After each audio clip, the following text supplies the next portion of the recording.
Hello students, welcome to back shine study point. तो company law के इस series में हमने कंपनी चैप्टर्स खत्म कर दिया है। कंपनी किस तरीके की बनती है, कैसी कंपनियां होती है, किस प्रकार की कंपनियां होती है, टाइप्स ऑफ कंपनी और कैरेक्टरिस्टिक ऑफ कंपनी, कंपनियों में किस किस तरह के डॉक्यूमेंट लगते हैं, वो सारी चीज़ें हमने फर्स्ट, सेकेंड और थर्ड लेक्चर में पढ़ ली है। तो जिन्होंने नहीं पढ़ा है वो प्लीज़ वो लेक्चर्स पहले देख ले, ताकि उन्हें समझ में आ जाए कि आज जो हम चैप्टर पढ़ने वाले हैं वो किन बेसिस पे है। क्योंकि आज का जो चैप्टर है वो हम ये पढ़ने जा रहे हैं कि कंपनी लॉ का जो है पार्सल्स सीमा नियम। वो लास्ट चैप्टर में मैंने आपको बता दिया था कि मेमोरेंडम ऑफ एसोसिएशन जो होता है, जो इसका डॉक्यूमेंट होता है, वो कितना इम्पोर्टेंट होता है। बहुत सारे ऐसे डॉक्यूमेंट होते हैं जो इम्पोर्टेंट होते हैं एक कंपनी को ओपन करने के लिए, मगर उसमें से सबसे ज्यादा इम्पोर्टेंट होता है पार्सल सीमा नियम का डॉक्यूमेंट। ठीक है, तो इस डॉक्यूमेंट की बहुत आवश्यकता होती है, बहुत नीड होती है।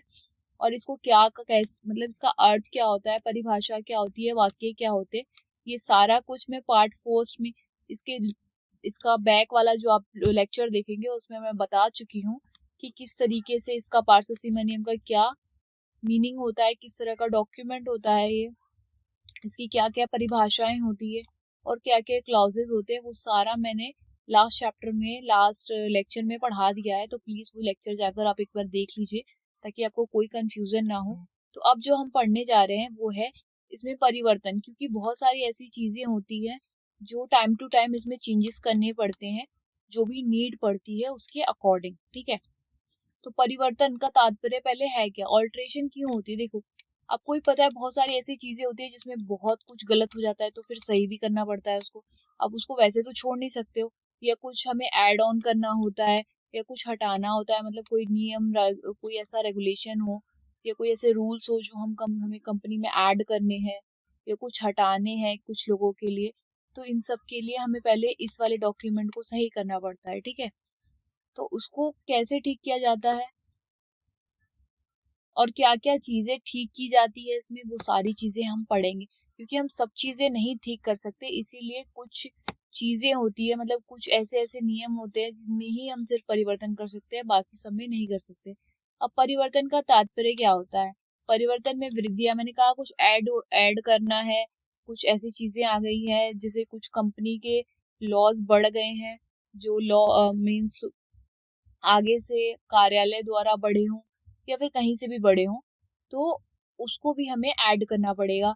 किसी बात की छूट दिया जाना, मतलब कि हमने जब ये डॉक्यूमेंट तैयार कराया उस वक्त हमें वो चीज याद नहीं रही और बाद में याद आई, तो उसको भी फिर ऐड करवाना पड़ता है, तो उसलिए भी ओमिशन, मतलब इसलिए भी उसको अल्ट्रेशन करवाना पड़ता है। पार्षद सीमा नियम में परिवर्तन, पार्षद सीमा नियम के विभिन्न वाक्यों के परिवर्तन का वर्णन आगे दिया गया है। तो क्या क्या क्लाउजेस होते हैं, क्या क्या परिवर्तन चेंजेस होते हैं, वो हम देखते हैं और किन में चेंजेस होते हैं। ठीक है, हर चीज में हम चेंज नहीं कर सकते, कुछ लिमिटेशन होती है कि इन्हीं चीजों में आप परिवर्तन कर सकते हैं और चीजों में परिवर्तन करने का आपको कोई राइट नहीं होता है। ठीक है, तो नाम में का परिवर्तन हो सकता है। ठीक है, ठीक है, तो ये पढ़ लीजिएगा ना, आप किसी भी नाम को परिवर्तित करा सकते हैं, जिसकी प्राइवेट कंपनी को लिमिटेड पब्लिक कंपनी कर सकते हैं, पब्लिक कंपनी को प्राइवेट कंपनी कर सकते हैं, या आप उनका प्राइवेट लिमिटेड अपनी कंपनी से हटवा सकते हैं। मतलब जो भी आपको करना है वो आप कर सकते हैं नाम के साथ। ठीक है,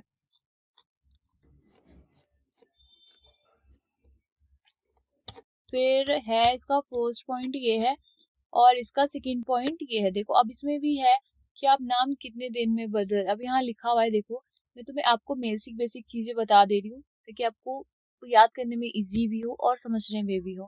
तो यदि किसी कंपनी के रजिस्ट्रेशन के 12 महीने के अंदर केंद्रीय सरकार किसी कंपनी में से उपयुक्त दशा में उसका नाम बदलने के लिए कहती है, तो कंपनी को यह नाम केंद्रीय सरकार की सूचना पाने के 3 माह के अंदर या बढ़ी हुई अवधि के अंदर जो भी केंद्र सरकार द्वारा ने बढ़ाई हो कि एक साधारण प्रस्ताव द्वारा बदलना होता है।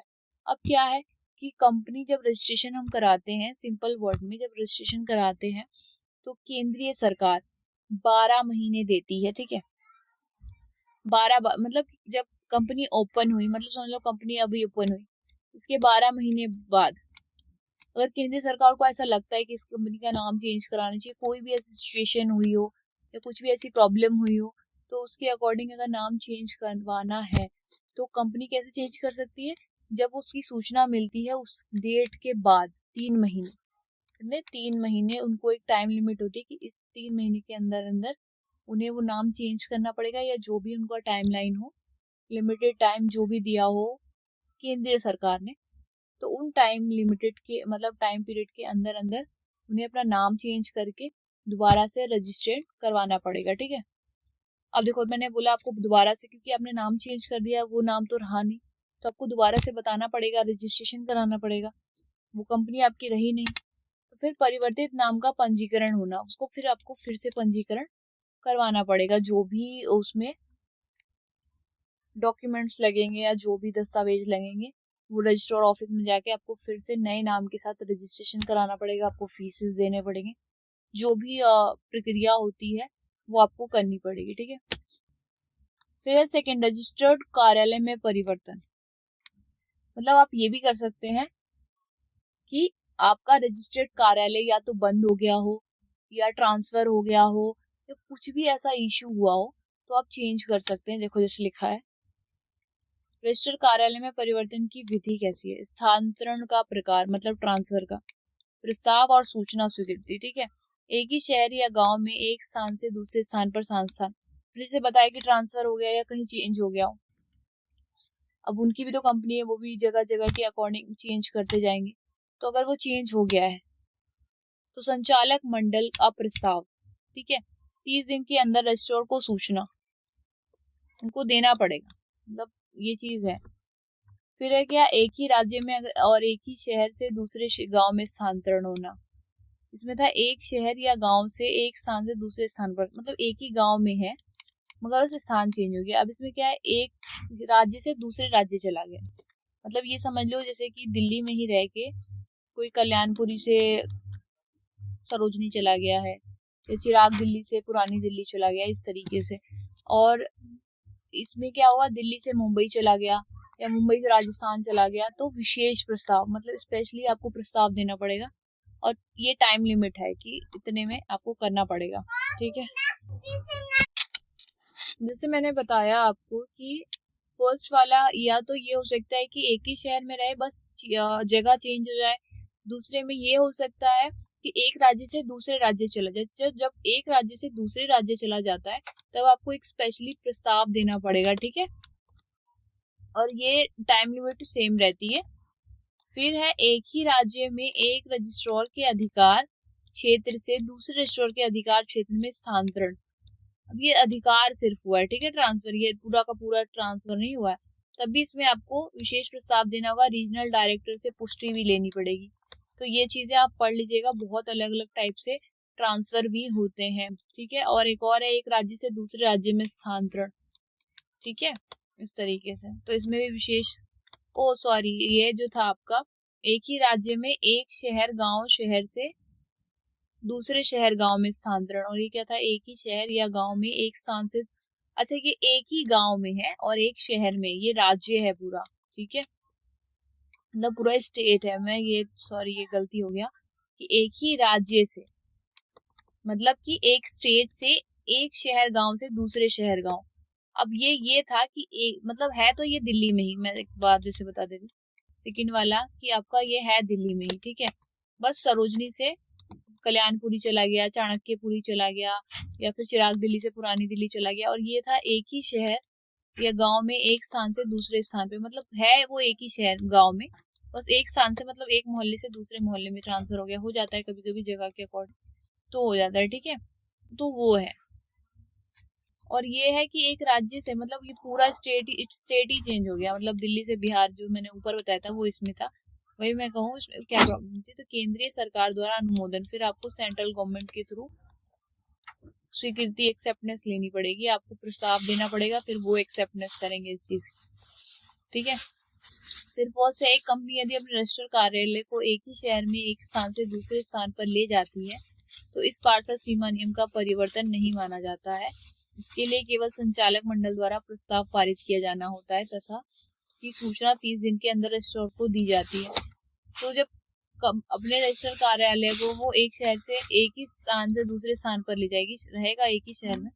तो इसमें कोई चेंज करने की जरूरत नहीं है, बस उनके द्वारा एक्सेप्टेंस होनी चाहिए, मतलब प्रपोजल होना चाहिए। 30 दिन के अंदर रजिस्ट्रार को इसकी सूचना देनी पड़ेगी आपको। फिर यदि कंपनी एक ही राज्य में एक शहर से दूसरे शहर में रजिस्टर कार्य ले जाना चाहती है तो उसके बारे में विशेष प्रस्ताव पास करना होगा। इसके बाद क्षेत्रीय डायरेक्टर से पुष्टि करानी होगी और परिवर्तन की सूचना रजिस्ट्रार को 30 दिन के अंदर अवश्य देनी होगी। रजिस्टर कार्यालय आपको समझाया, मतलब मेन ऑफिस, जो मेन ब्रांच होता है किसी भी ऑफिस का, वो तो आप चेंज करोगे तो आपको उसका भी डाटा देना पड़ेगा आगे। इसी तरीके से राज्य में चेंज होता है तो इसमें 60 दिन की अवधि होती है और केंद्रीय सरकार द्वारा अनुमोदन लेना होता है। ठीक है, ये पढ़ लीजिएगा जो भी है इसमें। फिर है उद्देश्यों का परिवर्तन।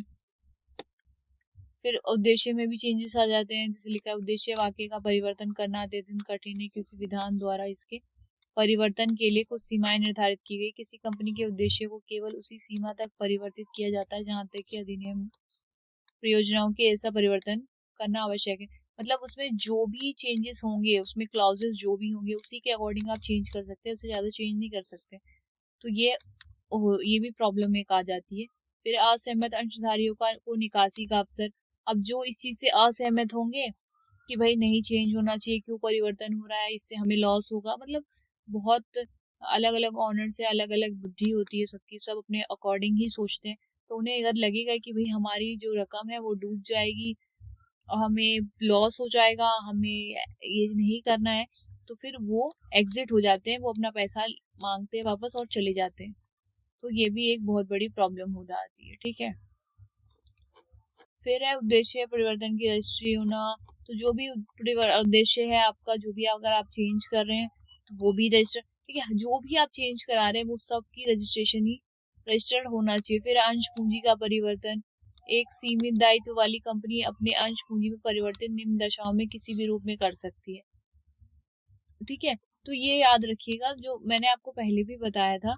देखो, सीमित दायित्व है तो इसमें लिमिटेड है, मतलब वो ज्यादातर ज्यादा अंश बांट नहीं सकती सबको, उसको जो भी है वो अपने पार्टनर से ही पैसे लेने पड़ेंगे, उसके लिए वो ज्यादा वो नहीं कर सकती। ठीक है, तो अगर उसने कंपनी को लिमिटेड से प्राइवेट लिमिटेड कराया, प्राइवेट लिमिटेड से लिमिटेड कराया, तो उसी के अकॉर्डिंग वो अंश पूंजी भी ट्रांसफर करेगी। ठीक है, मैंने आपको पहले भी बताया था, जो लिमिटेड सीमित दायित्व वाली कंपनी होती है, जो लिमिटेड कंपनी होती है, वो अपने अंश दूसरों को नहीं, मतलब मतलब ट्रांसफर कर देती, क्योंकि उनके अंश लिमिटेड होते हैं और फिर भी ट्रांसफर कर देती है। मगर जो प्राइवेट लिमिटेड होती है, प्राइवेट होती है, निजी होती है, तो उन्हें वो ट्रांसफर नहीं कर सकती। अगर कोई कंपनी प्राइवेट लिमिटेड से लिमिटेड में जा रही है तो उसके अंश तो बढ़ गए, वो दे सकती है दूसरों को, तो ये भी होता है। ठीक है, फिर अंश पूंजी का परिवर्तन,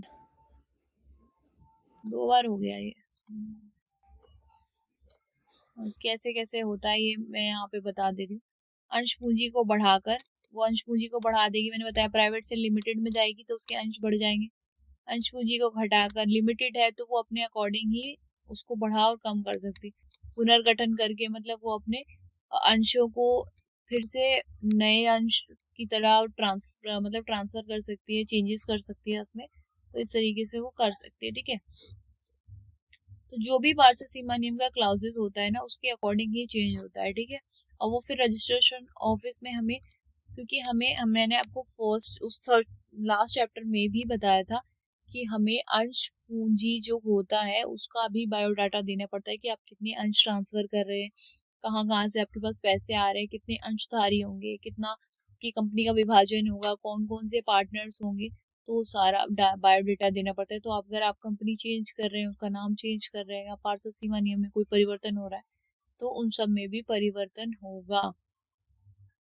ठीक है, तो ये क्वेश्चन के आगे पॉइंट क्या है, नए अंशों के निर्गमन द्वारा ये अपनी पूंजी बढ़ा सकते हैं। नए अंश वो अलॉट कर देंगे और फिर अपनी कैपिटल बढ़ा लेंगे। ठीक है, फिर अपनी कुछ या समस्त अंश पूंजी को अपने वर्तमान अंशों की अपेक्षा अधिक रकम के अंशों में एकीकरण या विभाजन कर सकती है। मतलब वो क्या कर सकती है, जो अपने अभी करंट में उनके पास जो भी शेयर्स होंगे उसको वो चेंज करके अपने पुराने, या फिर दोनों को टोटल करके दोनों को ही बाहर अलॉट करके पैसे इकट्ठा कर सकती है। ठीक है, फिर है अपने पूर्ण भुगतान हुए समस्त या कुछ अंशों का स्टॉक में बदल सकती है, और स्टॉक है, ज्यादा हिंदी लिख दी है, स्टॉक को किसी भी प्रकार के पूर्ण भुगतान किए गए अंशों में बदल सकती है। तो कंपनी के पास एक ये बेनिफिट होता है कि जिसपे पैसे उसके आ गए हैं शेयर्स पे, वो किसी भी उसको स्टॉक कर सकती है, या फिर वो भुगतान करके फिर दोबारा से उस अंश को फिर से बेच के पैसे इकट्ठा कर सकती है। तो वो कुछ भी कर सकती है, ठीक है। अपने अंशों को कम राशि के अंशों में विभाजित कर सकती है, वो कम पैसे में भी दे सकती है, मतलब अगर उसका 100 रुपए का एक शेयर है तो वो 90 रुपए में भी बेच सकती है, ठीक है। बट इसमें लॉस हो जाता है। ऐसे समस्त अंशों को रद्द कर सकती है जो ना तो किसी व्यक्ति द्वारा लिए गए हो और ना उन्हें लेने की सहमति किसी व्यक्ति ने दी हो। अब जैसे कि उन्होंने 1000 शेयर्स अलॉट किए हैं कंपनी में कि कोई भी खरीद सकता है, अब इसमें से 900 जो है वो बिक गए, किसी ने ले लिए, मतलब बहुत लोगों ने लिए, किसी ने 100 लिए, किसी ने 200, किसी ने 500। आपने अकाउंट्स में पढ़ा होगा शेयर कैपिटल किस तरीके से ट्रांसफर होते हैं, इक्विटी शेयर्स जो होते हैं वो किस तरीके से लोग लेते हैं, कोई डिस्काउंट में लेता है, कोई प्रीमियम में लेता है, एडवांस में ही ले लेता है। तो डिस्काउंट में कौन लेता है, जो 100 रुपए का 90 रुपए में लेता है जिसे हम बेचते हैं, और 100 का 110 में बेचते हैं, वो प्रीमियम होता है, एडवांस में ही ले लेता है। मगर सोचो उसने 100 शेयर इशू किए और 9 ही बिके, तो 100 शेयर जो थे वो उसके बच गए, तो वो उसको क्या करेगा, वापस ले लेगा, क्योंकि उस पर कोई पैसे ही नहीं आए, वो रद्द कर देगा कि भाई ये हमने 900 ही शेयर किए थे, 100 शेयर को कैंसिल कर देगा, ठीक है। इस तरीके से होता है। फिर है शक्तिय बाह्य अधिकारों का सिद्धांत, ये याद कर लीजिएगा, ये बहुत इंपॉर्टेंट है, मैं अभी बता दे रही। वैसे तो एग्जाम अभी आने वाले नहीं है, मगर आप मार्क करके रख सकते हैं कि हाँ ये बहुत महत्वपूर्ण है बहुत इम्पोर्टेंट है, ठीक है। तो प्रत्येक कंपनी के लिए ये आवश्यक होता है। तो मैं बता रही थी आपको कि ये बहुत इंपॉर्टेंट है, आप प्लीज इसको मार्क कर लीजिएगा। शक्तिय बाह्य अधिकारों का सिद्धांत, डॉक्ट्रिन ऑफ अल्ट्रा वायरस। तो ये एक तरह का सिद्धांत रहता है जो अलग, मतलब बाहरी तौर पे जो इफेक्ट करती है कंपनीज को, वो तो मैं इसका एक मीनिंग आपको बता दे रही हूँ कि क्या रहेगा। प्रत्येक कंपनी के लिए आवश्यक होता है कि वह अपने सीमा नियम में कंपनी के उद्देश्यों को सरल स्पष्ट रूप में उल्लेख करे। सीमा नियम में दिए हुए उद्देश्य एवं वाक्य कंपनी के कार्य क्षेत्र को परिभाषित करते हैं, जिससे ये पता चलता है कि कंपनी किन उद्देश्यों के लिए स्थापित की गई है, ठीक है। तो मैं आपको अगर एक बात, अगर जिसको पता ना हो कि पार्षद, या जिसको क्लियर नहीं हुआ है पार्षद सीमा नियम किसे कहते हैं, तो मैं एक लाइन में आपको बता देती हूँ। पार्षद सीमा नियम का मतलब ही होता है कि उसमें कंपनी के उद्देश्य, मतलब आपको एक पेपर दिया जाता है कि उसमें आप मार्क करें कि भाई आपकी कंपनी जो है वो किस बेसिस पे काम कर रही है, आपके क्या क्या उद्देश्य हैं। और उसमें रूल रेगुलेशन भी लिख रहे थे कि भाई आप इलीगली तौर पे ये काम ना कर रहे हो, तो आप एक पहले ही से स्पष्ट तरीके से उसमें क्लियर करके रखें कि आपकी जो कंपनी है किस उद्देश्य पे काम कर रही है और किस कार्य क्षेत्र में काम कर रही है, ठीक है। मतलब कार्य क्षेत्र मतलब होता है लिमिटेड कंपनी है या प्राइवेट लिमिटेड है, गवर्नमेंट कंपनी है, या फिर किस तरह की कंपनी है, उसमें सारा कुछ पहले से ही मेंशन होता है, ठीक है। अब देखो यहाँ लिखा हुआ है न्यायालय, मतलब न्यायालय का मतलब आपको पता है कोर्ट जो होती है। उद्देश्य वाक्य से बाहर किए गए कार्य को शक्ति बाह्य घोषित कर देती है। परिणाम स्वरूप यदि इस प्रकार के कार्य से किसी व्यक्ति को हानि होती है तो होने वाली हानि के लिए कंपनी उत्तरदायी नहीं होती है। इस प्रकार कंपनी की ऐसी क्रियाएं जो कंपनी अधिनियम में पार्षद सीमा नियम के क्षेत्र परे होती हैं, शक्ति बाह्य या अधिकारों के बाहर की क्रियाएं कहलाती हैं, ठीक है। कंपनी के बाह्य संबंधों के नियमन संबंधी नियम पार्षद सीमा नियम में दिए होते हैं। इस प्रलेख के अंतर्गत दिए गए कंपनी का उल्लंघन ही शक्ति बाह्य कार्य कहलाता है। अब देखो होता क्या है, शक्ति बाह्य का सिद्धांत जो है कि न्यायालय कंपनी द्वारा उद्देश्य वाक्य, मतलब जो भी कंपनी अपना उद्देश्य या जो जिस भी क्लॉजेस पे चल रही है, जिस भी उद्देश्य से चल रही है, उससे बाहर किए गए कार्य हो, ठीक है। तो उससे बाहर किया गया कोई भी कार्य है तो शक्ति बाह्य उसे कहा जाता है, मतलब बाहरी है ना, बाहरी तौर से कर रही है। तो ये अगर इससे किसी भी व्यक्ति को हानि होती है, मगर मतलब कि कंपनी अगर उस उद्देश्य से, जो उद्देश्य सीमा पार्षद सीमा नियम के डॉक्यूमेंट में उल्लेखित है, अगर उससे बाहर कोई कार्य कर रही है और उससे अगर किसी व्यक्ति को कोई भी हानि होती है तो उसके लिए कंपनी उत्तरदायी नहीं होती है, ठीक है। उत्तरदायी नहीं होती है, ये याद रखिएगा। क्योंकि वो पार्षद सीमा नियम में पहले से ही उल्लेखित रहता है सारा कुछ, तो उसके लिए कंपनी नहीं होती। अब मैं आपको एक डेफिनेशन, कंफ्यूजन भी होगी लोगों को कि भाई कि कंपनी क्यों नहीं उत्तरदायी होगी, जब कार्य तो वो कर रही है। तो देखो, कार्य कंपनी नहीं कर रही होती है, कंपनी के लोग कर रहे होते हैं, तो उसके लिए कंपनी उत्तरदायी नहीं होती है। अगर कंपनी में, जो मैंने आपको पहले ही बताया था, प्रवर्तक होते हैं, संचालक होते हैं, सीईओज होते हैं, बहुत सारे लोग होते हैं जो कंपनी को चला रहे होते हैं।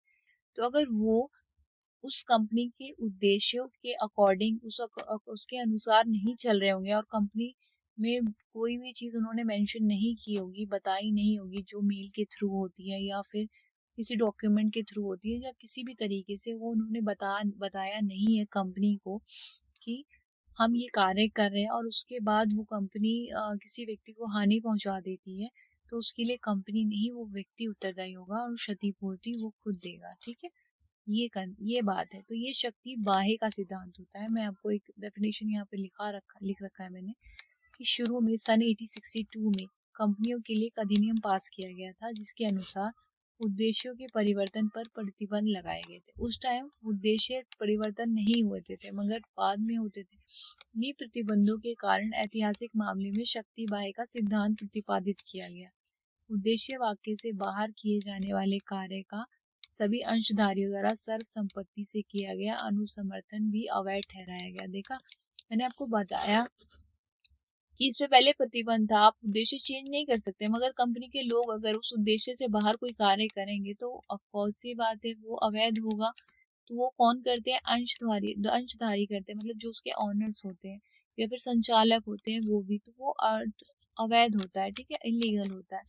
फिर निगमन के पश्चात अधिकारों की सीमा क्या है? अपने प्रकट या गर्भित, मतलब जो एक्सप्रेस ऑलरेडी है और जो नहीं बताए गए हैं, अधिकार कंपनी अधिनियम या सीमा नियम के अंतर्गत प्राप्त होते हैं, वे उनका प्रयोग सीमा से बाहर जाकर नहीं कर सकते।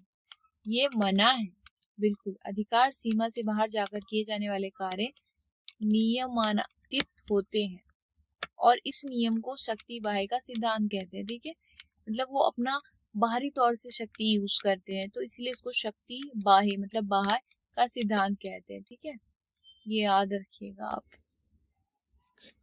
हाँ, एक और ये पॉइंट है कि संयुक्त राष्ट्र स्टॉक कंपनी के अस्तित्व में आने के बाद सर्वप्रथम शक्ति बाह्य का सिद्धांत इंग्लैंड के हाउस ऑफ लॉर्ड्स द्वारा ऐतिहासिक railway case Ashbury Railway Carriage and Iron Company बनाम रिचे में प्रयोग किया गया था। ये याद रखिएगा, ठीक।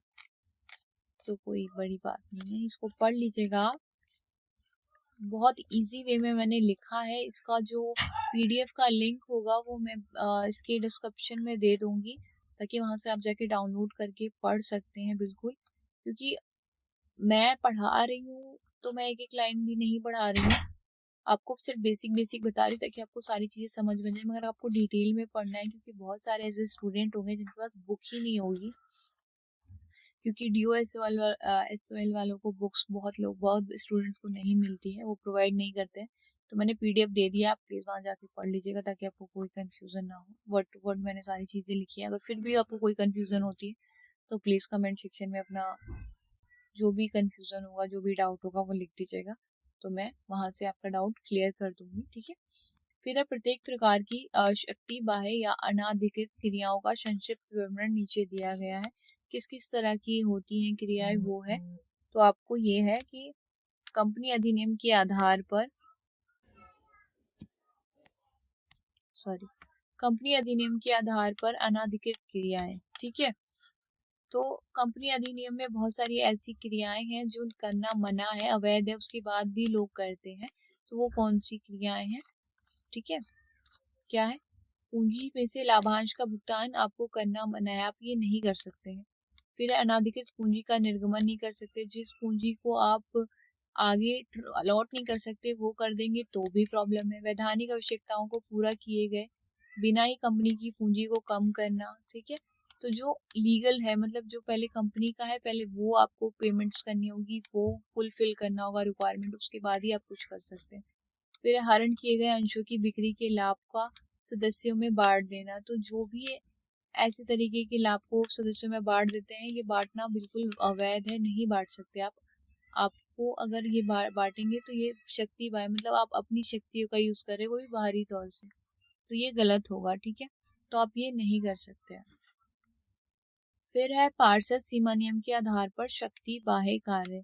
अब इसके आधार पर कैसे, वो कंपनी के था, कंपनी अधिनियम के अंतर्गत था। अब ये पार्षद सीमा नियम के अंदर, तो कंपनी की जो क्रियाएं पार्षद सीमा नियम की अनिवार्य शर्तों के बाहर होती है, ठीक है।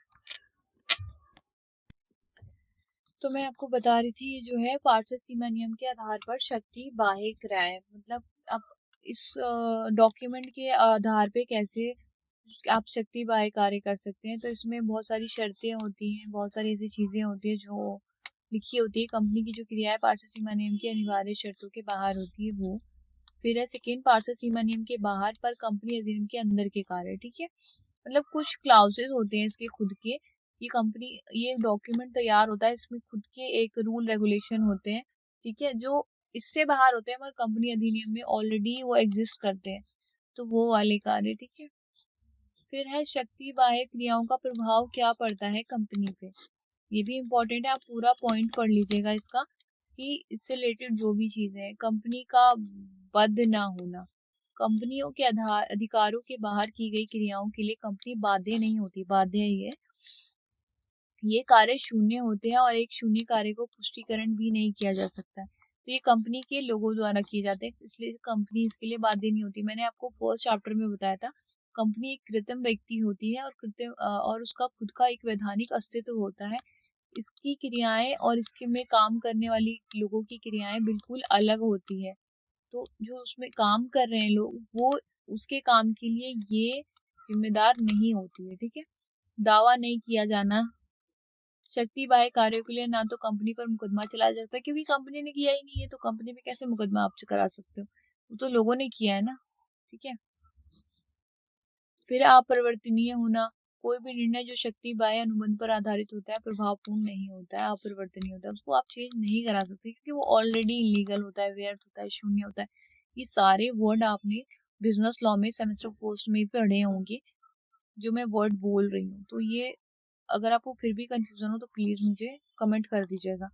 फिर है निषेध आदेश, मतलब कोई ऐसा आदेश जो ऑलरेडी अवैध है, ठीक है, जो न्यायालय कोर्ट के थ्रू या जहां से भी आपने रजिस्ट्रेशन कराया वहां पे अवैध है, निषेध है। निषेध मतलब पता है ना, बिल्कुल मना है उसको करना। फिर अनाधिकृत रूप से क्रय की गई संपत्ति पर कंपनी का अधिकार, मतलब पता नहीं है कि कंपनी, ठीक है, तो मैं आपको थोड़ा सा बता देती हूँ अगर आपको कंफ्यूजन हो रहा है। यदि कंपनी की धराश्री से अधिकारों के बाहर कई संपत्ति क्रय की गई, अब देखो किसी, मैंने आपको पहले बताया था, अगर कोई संचालक या प्रवर्तक कंपनी को बताकर कोई संपत्ति खरीद रहा है और ठीक है, कंपनी खरीद रहा है, तो उसके लिए कंपनी जिम्मेदार नहीं है, ठीक है, चाहे भले कंपनी इस संपत्ति को प्राप्त करने का अधिकार ना हो। वही चीज है कि प्रवर्तक को हर एक चीज, अगर वो संपत्ति खरीद रही है तो उसे बताना चाहिए, मगर अगर वो बता नहीं रहा तो ये अवैध है, अनलीगल है, ठीक है। तो संचालकों का व्यक्तिगत दायित्व, फिर कर्तव्य भंग का दायित्व, अगर कोई कर्तव्य अपना नहीं पूरा कर रहा है तो, ठीक है, इस तरीके से। तो ये अलग अलग पॉइंट्स है, इस पे प्रभाव पड़ता है, ठीक है। तो ये पढ़ लीजिएगा आप, कोई बड़ी मुश्किल बात नहीं है, आप पढ़ सकते हैं। अभी बीकॉम सेमेस्टर 2 के स्टूडेंट्स हैं आप, तो ये प्लीज एक बार रीड आउट कर लीजिएगा। इसका सेकेंड पार्ट जो है इस चैप्टर का, वो मैं दूसरे आगे वाले लेक्चर में लाऊंगी, क्योंकि ऑलरेडी वीडियो बहुत बड़ी हो चुकी है, तो आप लोग भी बोर हो जाएंगे एक बार में पढ़ के, ठीक है। तो मैं इसका जो सेकेंड पार्ट है वो सेकेंड इसका मैंने जो आधा है वो सेकेंड पार्ट में बताया, ताकि आप लोगों को कोई कंफ्यूजन ना हो, बोरियत ना हो, आप अच्छे से पढ़े, आपको अच्छे से समझ में आए। फिर भी आपको अगर समझ में नहीं आता तो प्लीज मुझे एक बार कमेंट कर दीजिएगा कि हाँ ये चीजें समझ नहीं आ रही, ये पॉइंट समझ नहीं आ रहा, ये वर्ड समझ नहीं आ रहा, या फिर से समझा दीजिए, तो मैं एक बार उसको फिर से क्लियर आउट कर दूंगी कि क्या है ये, ठीक है। तो अगर वीडियो अच्छी लगी हो तो प्लीज लाइक कर दीजिएगा और सब्सक्राइब चैनल कर दीजिएगा, और अपने फ्रेंड्स के साथ शेयर जरूर कर दीजिएगा, और सब्सक्राइब करने के बाद बेल आइकन जरूर दबा दीजिएगा, ताकि आगे की जितनी भी सीरीज है और पूरे जितने चैप्टर है कंपनी लॉ के, वो आप पे नोटिफिकेशन आए और आप उसे मिस ना कर पाओ। और best of luck for your exam or for your study. Thanks for watching.